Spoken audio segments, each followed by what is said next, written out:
What's up everyone, hope you're doing well. This is going to be the part 2 of the 8K milestone Q&A. I'd like to thank everyone again for subscribing, following me, commenting and asking this question. And I would also like to apologize because this was supposed to be uploaded way sooner. But I got sick and I got better. And then I got sick again, but in the float, and I could not speak at all for 2 days. So you might even hear still a bit that my voice is a bit cranky. I hope not.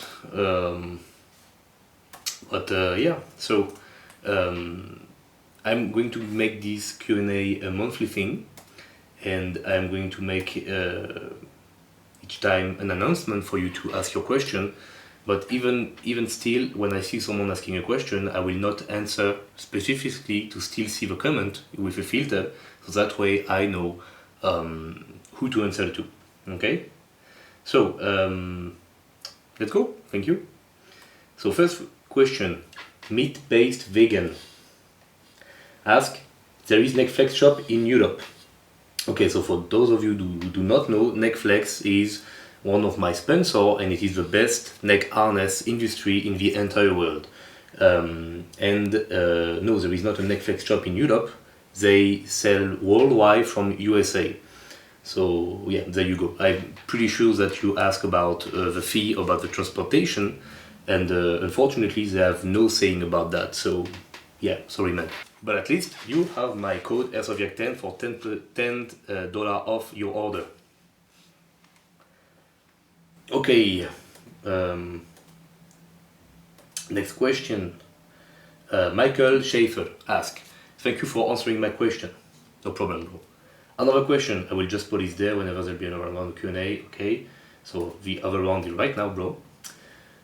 Throughout the years, there have been different voices emphasizing the distinction between open kinetic chain movement versus closed chain kinetic movement. Do you find this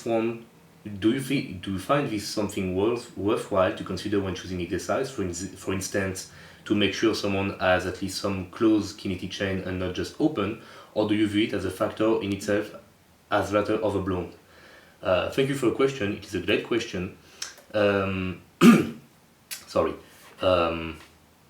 Okay, so for those of you who do not know, an open kinetic chain movement is when your body is not moving, and it is actually your limbs that are. So for example, a good example for that is a dumbbell bench press. You are not moving, there is a weight, and you are making the weight circling around you while you're doing the movement. Whereas when you're doing a push-up, which is technically the same movement, this is a closed chain movement because your hand will be on the ground, they will not move, and it is you who will be moving actually against the resistance, whatever the resistance is. So squat is a closed chain movement, dips is a closed chain movement, but pec fly is open chain, reverse pec deck is open chain, dumbbell pressing is open chain, and so on and so forth. So do you need both? Is it a factor for anything? And okay, well, it depends actually, Michael, but in itself it is rather overblown. A mix of both is good, but you also need to understand the pure nature of things that are often just too overcomplicated.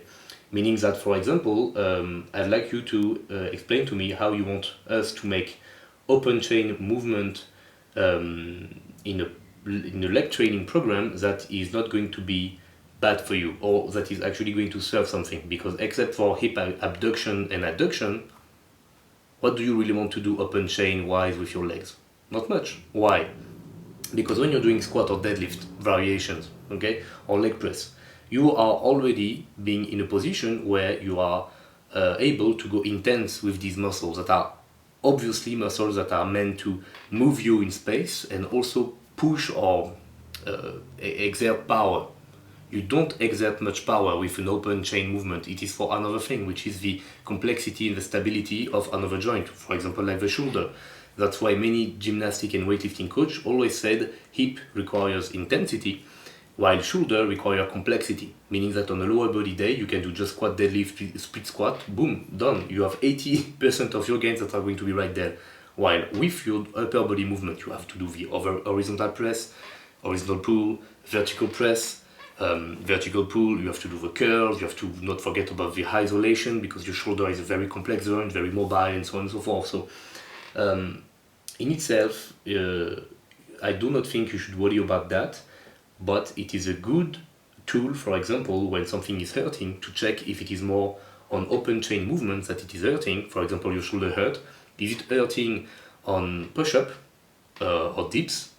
Or is it hurting mainly when you're moving a barbell or dumbbell or you're on rings, for example? One of my little shoulder injuries, that was some kind of coracobrachial cramp or spasm, kept me from doing ring dips and dumbbell pressing heavy, because it is, the moment I had too much stabilization required from me, the shoulder would say no. So I was forced to do Smith machine and machine, who are still open chain movement, but with much less stability required from the shoulder joint. But at the same time, when I was doing weighted dips on parallel bar or push-ups or any kind of closed chain movement for my upper body, I had no problem at all. So that's why I knew it wasn't that bad, and it was just some little thing going on with the coracobrachial, because my rotator cuff was fine. So yeah, I hope it answers your question. GR asks tips for cardio. Well, yet again, with these kinds of questions, I like context. I like information. Tips for cardio. Go take a walk. Go run. I don't know, bro. But a good rule of thumb for most of you is to only do 1 to 2 cardio sessions per week, and I would rather prioritize LISS cardio, LISS, so low intensity steady state cardio, rather than HIIT cardio, which is high intensity interval training.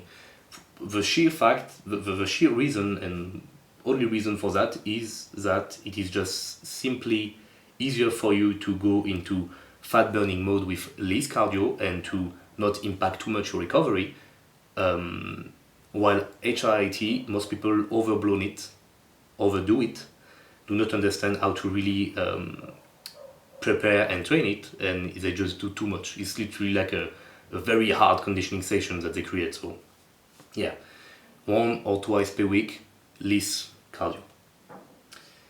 Simon G asks, recommendation for training with limited time, 40 years old, 2 young kids, congratulations. So time and recovery is an issue. Any modification to training your advice in terms of workout split, exercise selection, etc. I'm currently trying to do antagonistic superset to save time while using exercise with low stimulus fatigue ratio, so easier to recover from. Thank you for your question, Simon. Very good question. First thing first, I would do full body training or half body training or push-pull kind of training split. This way you have a lot of training economy available, especially if you're already used to antagonistic superset. You can literally have a full body workout done with just dips supersetted with chin-up, and then doing squat with some kind of leg curl, for example. Typically, per definition, you have to train your whole body just doing that. Of course, you need the icing of the cake with some isolation, but you know, just these 4 movements that you can have done in like half an hour is good. And then, if time is an issue, I would either do a very extreme kind of training, which is to basically do half an hour to 45 minutes every day, which is one of my trainees is doing currently and is striving on it. He really likes it. Or I would do like just twice per week, like 2 big sessions of about 2 hours where you would just bust yourself up, but just twice per week. This way you can manage your schedule better, and you can still have some family time. You just need to choose. Is it like every morning for a bit less than an hour, or every night, or is it like there will be 2 evening or 2 morning, like you need to wake up at 5 a.m. or you will come home late. I don't know if you're in the gym, but or if you're home gym, but any exercise done with cable and machine, per definition, will be way less, will have a better ratio with low stimulus fatigue than free weight, especially barbell and dumbbell. This might sound contradictory, but it is actually just because on a machine you do not have the ability to, or you shouldn't, like prime yourself up for like a set, and being very nervous and like need like ammonia, like smelling salts and so on and so forth, you know. while on very heavy dumbbell press you need to kind of psych up yourself, and for a heavy squat is the kind of the same thing, while on a leg press or on a machine press there is a stack or it's plate loaded, you just choose and you go, you know. So that's what I would do, and yeah, keep going with the superset, it is a great idea. And good luck, Simon. Jacket, stacked and succulent. If it's you on the profile pic, yes indeed you are. Do you use double progression for all your lift? Yes, I do. It's just that with compound I will prioritize the weight, while with the isolation I will prioritize a bit more the rep range and the form. Meaning that, for example, if I do 3x10 on cable extension, but the form wasn't that perfect, I would rather stay at this 3x10 with any given weight and just clean up the form and be really perfect with that, rather than immediately going to 3x8 with a slightly heavier weight. While on compounds, I would rather actually overreach, get used to some kind of heavy weight, and then back down a bit for a few weeks, for example, with slightly lighter, and just work a bit more with my reps. But that's just me. I am a very explosive guy with training. Like I respond way better to 3 to 6, 7 reps, or 5 to 8, rather than the conventional 8 to 10 or 8 to 12 or even beyond, like 15 reps. That's just me. Okay, next question. Phoenix 39813. When asked, when you first started training, did you have a bigger right lat than left lat? It's actually the reverse. My left lat was good and my right lat was weaker, and it was my right teres major that was bigger than my left. If so, did you just keep doing on pull-up and row? Yes. I just implemented some dumbbell row basically. Or did you have to train your left side more than the right? No, I never did that. For me, it's really a strength thing. Both sides are equally strong and conditioned, but my right lat just poke out more than my left. Maybe I should worry about my body symmetry so much if it's something that can be helped. Genetics. Good question. So, there is 3 things to consider. First, you say that strength is okay. How did you measure that? How did you determine that? Did you do unilateral pullover? Did you do unilateral dumbbell row? Did you film yourself? How did you do it? Second, I'm not saying that you're wrong, but it is very surprising that one lat is just smaller than the other and you have the exact same strength. Okay?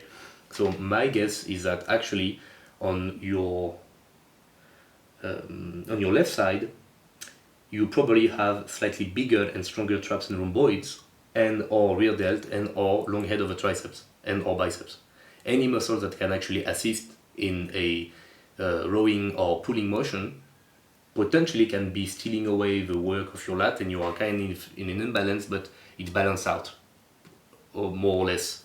So I would check that, and I would not necessarily add more volume, because it's actually more about rep quality and you actually doing the work properly to fire the lat up, instead of you just adding weights and weights or adding volume and volume. Because if your technique is not okay for you to use this lat, you can add more sets, it will not fix the problem. And third thing that potentially could be a factor is that maybe you have a slight scoliosis and you do not know about it. Something that could also potentially happen, I have seen it with my very eyes, that's why I'm telling you, it's that maybe you're doing deadlift with mixed grip, and if it's that the case, I have seen someone who always did the same overhand side and the same underhand side, and after a year of deadlifting always like that, he had a nice lat on one side, it was doing a V, and on the other side he had little to no lats, and he had like a ball of muscle, you know, like a kind of near the center of the back, because he was always doing that. Because when you're doing mixed deadlift, actually when you pull, this arm is longer than this one that you are making artificially shorter. So when you go up, you are actually pulling like this. It's like you twist just a bit like that. So 1 rep is fine. 2 reps, 2 sets, 4 sets, for months, for years, then you can actually create some problem. So I would take care of that. Okay, next question. Natty Supremacy asks, how are you doing? What are your goals for the next few years? Thank you, man. How am I doing? Well, I'm doing pretty fine. what I answer my friend when they ask me is often tired but good, for like 1.5 years. So I'm tired but good. And what are my goals for the next few years? I'd like to write more books. I'd like to make them hardcover. I already have a plan for this stuff, so you'll see pretty soon. I'll have 2 new ebooks for June. What are my goals? I'd like to move out of France again, and this time to not come back. I just turned 28, and I'm starting to think about, how am I going to set up my lifestyle and like my context to build a family, basically. And yeah, just keep training, getting as big as I can naturally, and keeping healthy. And that's about it, yeah. Thank you. More Ungamore Bunga. What are your top 3 favorite bodybuilders? Steve Reeves.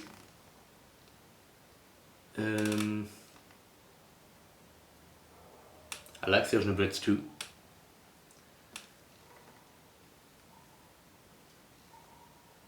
And that's a tricky question. How can I just choose 3 out of all the amazing athletes that ever existed? I'd say Rich Park. These 3 guys really were amazing for the sport and the image of the sport. Despite many factors that were starting to arise when they were competing or active, or when they were in the bodybuilding universe, even as businessmen and such. So yeah. Uglud ask, are there any secrets to eating a vacuum as clean as yours, or is it just leanness and genetic? So yeah, the leaner you are, the better you will see a vacuum. Genetics determine how small your waist is and how your ribcage is looking and everything, even if you have a little say with that regarding ribcage expansion. Secrets, well, I would say that you would need to buy my ebooks about it, the waist training ebook, because that's where I talk very thoroughly about it. And I will be making a video soon about how to heat a vacuum and everything. And to be completely honest with you, it will be kind of an ad to buy the ebook, because actually I've put many hours of work inside with a friend to make it like as thorough as possible. So yeah, just buy my ebook or wait for the video. Alright, Michael Van Ziel asks, how do you manage nutrition when traveling? Also, do you eat less on rest day compared to training day, or do you just structure it? When I'm traveling, most of the time I'm just chilling. I very rarely train when I'm traveling, so I just eat whatever I want. I most often eat less, and I lose a bit of weight when I'm traveling. Also, for the eating less on rest day, yeah, this is most often what happens, because training triggers some appetite with me, and I have a terrible appetite. But sometimes I train too hard or just too late, or the schedule is a bit mixed up, so I can't really eat as I wanted on the training day. So I actually catch up on the rest day. I will eat 4 meals instead of 3, and I will kind of eat what I couldn't finish the day before, or I will just eat more, just because I have more time to actually take those meals in and to dedicate myself to it. So that's how I do it, and that's just the convenient way for me. So there you go. All right. Julius Albrechtsen asks, tips on quitting my nicotine addiction. And Leo answered, the easy peasy method by Alan Carr.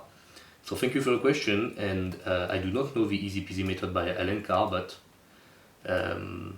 I guess you must be well aware of the subject if you recommend it, so thank you for helping a brother out. So my tip, okay. We are dealing with an addiction. Addiction is your brain with trying to cope basically with something happening in your life context, and you have to escape from it or try to cope with it basically.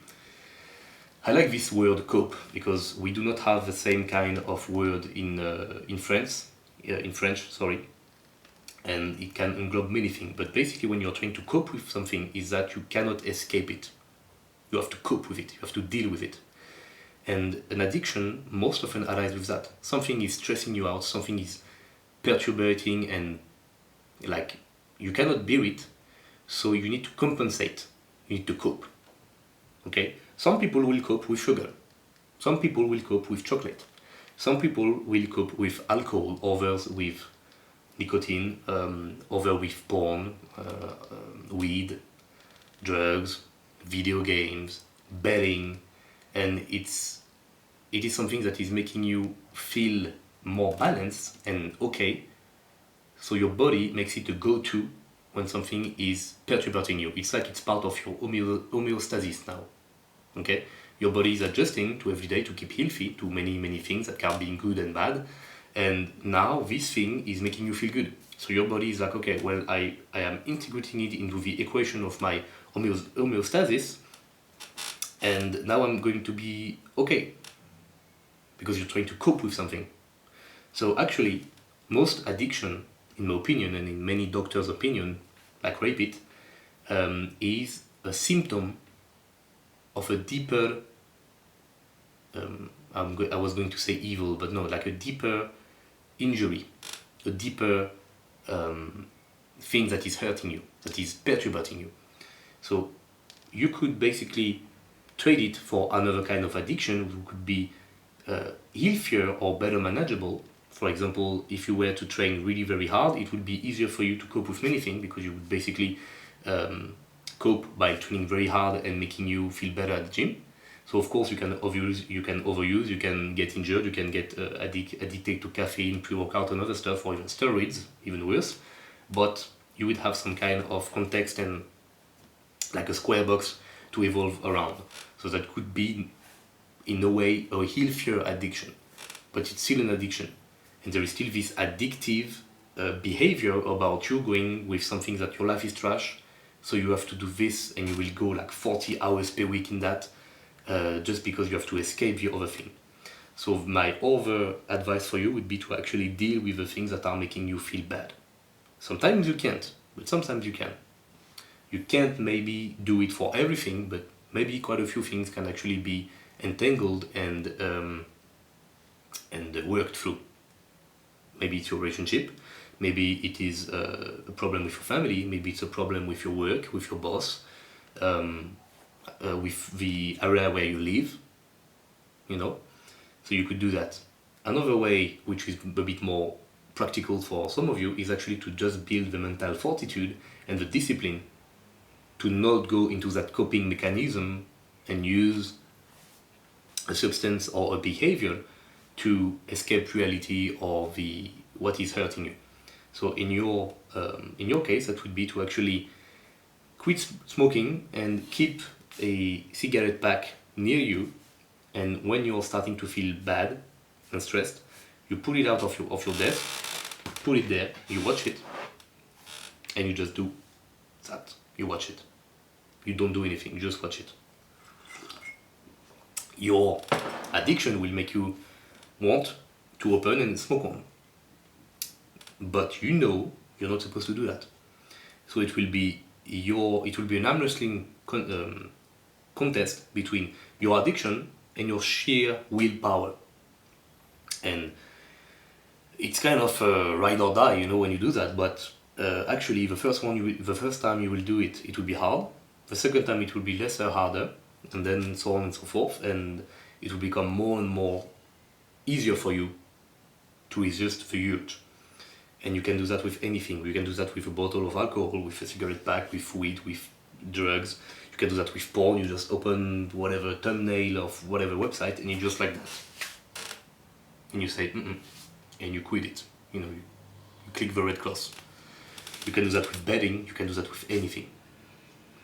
And actually, by fixing your life and the problems that made you cope in the first place, that's how long-term wise you can actually erase this addiction. Because of course we have genetic and behavior and toxic traits and psychology and many factors regarding the addiction, but at some point, and that might just be me with my like male mindset and way of thinking, but it is what it is.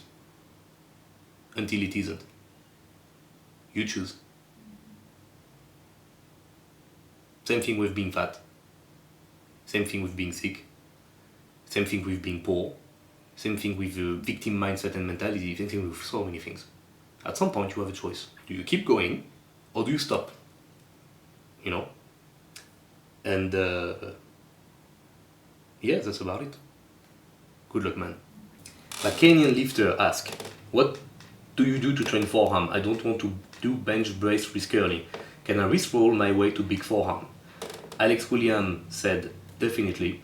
Be Better said, I'm seeing some pretty good results doing wrist roller, pronating twist, and a neutral or pronated grip curl variation every other day. And Black Shepherd said, wrist roller is awesome, but you should add in some forearm focus curl like preacher hammer curl and or reverse easy bar curl. I don't have anything much to say. If you do not want for any kind of reason do bench brace wrist curling, you have to do wrist roller both ways, both the extension and the flexion, and you also add in some very elbow flexion focused movement, and you make sure that it is as biased as possible in the forearm, meaning pronated and or hammer grip. So it can be a neutral grip chin up, it can be hammer curl, it could be preacher hammer curl, it could be reverse easy bar curl. You just choose, you know, and you can add in some fat grip in the mix and you're covered. However, just know that the wrist flexors, so these ones, are a huge chunk of your forearm. And at some point, you will have to add progressive overload. And depending on how well you genetically respond to forearm training, it might or might not be an option at some point. You may have to do it. So yeah, but everything these gents said is 100% true, and they basically answered for me. So thank you for everyone who took the time to write, and yeah, good luck, man. Okay, Oscar Anderson asks, having a hard time progressing with my weighted chin-up, any suggestion on breaking the plateau? Frequency, volume, intensity, etc. Cheers. Cheers, mate. Alright, so Derek from a more upright rows, more hose said, this is very overlooked, but definitely try one arm dead hangs. It could just be a grip issue rather than a plateau. Was stuck at 50 kilo RPM for a while, and this helped me turn it into a 3 rep max. High rep set works well too. He also said, if that doesn't work, then switching the variation should suffice. Did this with OHP, and this variation always come back to PRs. Oscar said, thank you for the input. We'll incorporate some one arm, mostly done double-handed hangs. Okay, so thank you, Derek, for answering. It is actually quite a good idea, and it sums up what I was going to say. If you are stuck on weighted chins, you can only do so much. The easier, the fastest way to do is to actually lose weight, because you will have just less total weight to pull. But this might not be an option for you. Maybe you want to actually bulk up. Okay, just know that by bulking up, you hinder yourself for weighted chin, in a sense that the weight between your legs or the weight that you had will not progress as fast as if you were just to keep at the same weight. But actually the total weight, if you're gaining weight, is of course increased. So be mindful of that. Same thing for dips, same thing for anything you're doing weighted. Sorry. Okay, the other thing I would do is to add a high rep day and a volume day. It worked very well for me. What I was basically doing was a 5x5 or a 8x3 on my weighted chins, and on another day I would do a set of pull-up between every presses I would do. So I would end up doing like 15 sets of pull-up, and I would just switch variation every set, and I would end up doing like 300 pull-ups that way in one day. And another day I would do high rep stuff. So this high rep stuff, in my own experience, I would do croc rows. So they are essentially high rep cheated dumbbell rows, and I would do like 20 reps with 70 kilos, and then I would not use straps. I would do bare hand, and I would use about 100 pounds or like 45 kilo, and I would do sets of, I don't remember, 15 to 25, something like that. You can do the same thing with lat pull down, with any machines, with any pull stuff, basically.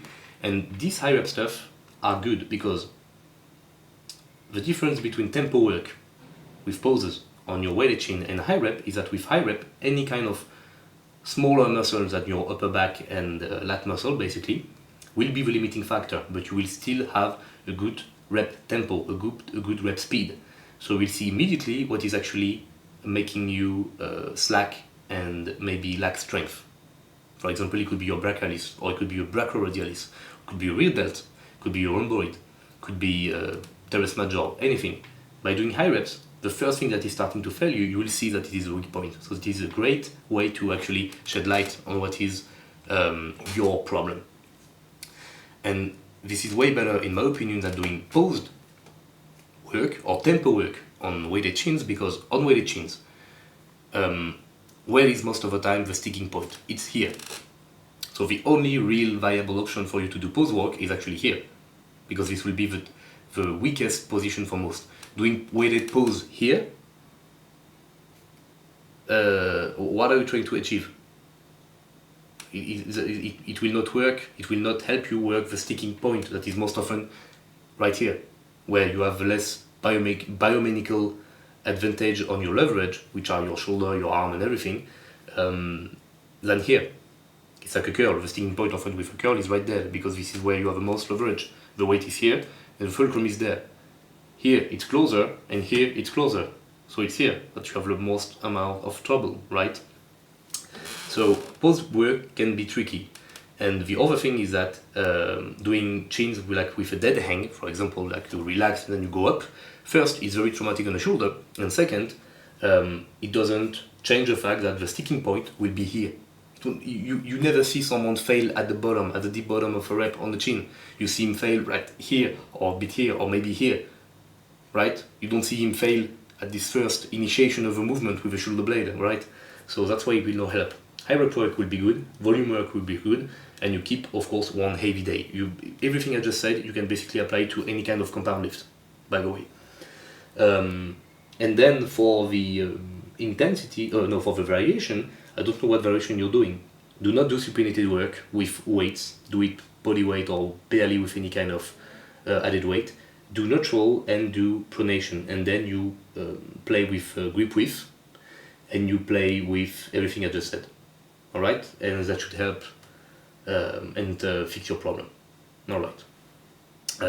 Next question. Phil with big ash eyes. Ask, you made a full body beginner guide, so will there ever be one for intermediate and advanced lifter? Yes, but they are way more tricky, because that's where a lot of problem and different issues can arise. And like my intermediate guide, when I'm going to make one, will easily be a 1 hour video. I will make a theory about it, like a different part. Okay, for advanced, it is very context and even individual specific, so I doubt I can actually make one. It requires coaching and it requires regular checking to assess and keep adjusting whatever is not working. No advanced lifter can just go on a program and not immediately find issues and not have another set of issues saying hi after like 4, 5, 6 weeks of practice. So there you go. Okay, Roberto Camerer asks, what is your opinion on push-pull leg split in general? I do not like it. I saw your body transformation and in some of your peak you were running a PPL. So, no, it was not a PPL, it was a double PPL. So I was wondering what your general thoughts are. Thanks in advance. Well, simple, Roberto. Double push-pull leg is overwork for most people, and it is useless to go 6 days per week to train when you have a proper mindset and a properly made training program with proper intensity and view on progressive overload. So when you're 20 and you have nothing else to do because it's summer, or you do not have a job and you want to train a lot, and you like to train, you like to go to the gym, yeah, it's going to be great. But are you actually making progress without overusing your joint? Most of the time you're not. Most of the time you have your elbow and your knees that are aching, and the only reason you do not have any kind of real injury is because the people that do that are young, so they are not much damage actually done, and they're weak. That's it. And I know because I've done it. So there is much better, and the only viable option for a good push-pull leg split would be to have a push-pull leg and then have a session where you're basically, depending of the context and the weak point and the strong point and the emphasis that you want to have, it would be basically to have a supplementary day where you're doing back hamstring with some arms. That's why most pros and high-level athletes that are very advanced, very strong, that are doing that, they do push-pull leg, then they do shoulder triceps, and then they do like back and hamstring, and that's the day where they will do a lot of heavy deadlift, while on the leg day it will be more like a quad actually day, quad calves, and it will be strictly machine, maybe with some squat, but if they can avoid free weight squat they will do it, and it will not be a 5-day split, or I mean it will be a 5-day split but on a 10 days rotation, not a weekly rotation. So there you go. Radio Secos ask, hey, I've been lifting for a year plus 1 year of calisthenics, and last Saturday I think I snapped my back on incline dumbbell press. I was not using a crazy weight, 27.5 each, a weight I've been doing for about 2 months. I felt a sudden pain in my left lat obliques rib, can't tell really, and I spent the whole following 24 hours also in the crazy pain. It's day 4 now and I feel much better, but I still have back pain. I have an appointment with a physiotherapist and I wanted to ask similar shoulder approach physical training. Yeah, you just have a muscle cramp, bro. That's it. You cramped, what did you say again? Rhomboid, lower traps, lats. Yeah, you just cramp your mid back, bro. Like, that's it. That's it. I had this happen to me, but on the right side, but same thing. I've had my right side with the QL and the erector spinae.